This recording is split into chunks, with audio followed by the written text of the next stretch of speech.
Mabuhay masayang Quezonians!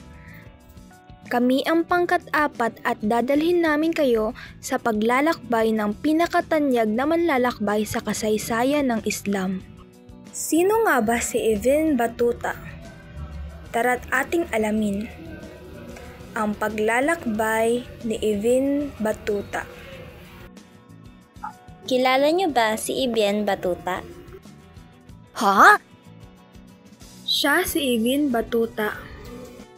Si Ibn Battuta ay isang Morocanong Berber, iskolar at manlalakbay na sumulat ng rila, paglalakbay. Ipinanganak sa Tangier, Morocco, nag-aral siya ng batas Islam at sa edad na 22 ay nagsimula ng paglalakbay para sa Hajj sa Mecca.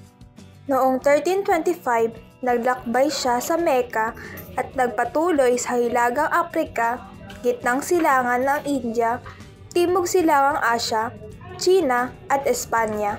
Kabuo ang 44 na bansa at higit 75,000 milya sa loob ng 30 taon.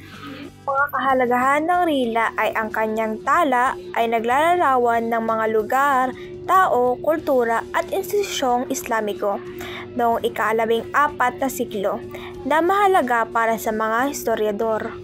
Mga pamprosesong tanong.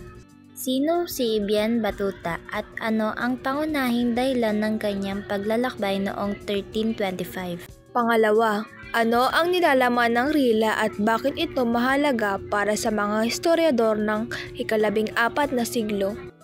Panghuli, anong mga rehiyon o bansa ang binisita ni Ibn Battuta sa loob ng 30 taon ng kanyang paglalakbay at paano niya na-navigate ang mga panganib tulad ng mga karavan?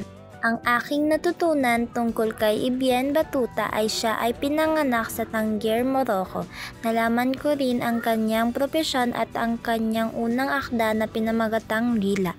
Natutunan ko rin ang mga pangyayari sa kanyang mga paglalakbay, pati na ang kanyang mga naging kontribusyon at karanasan.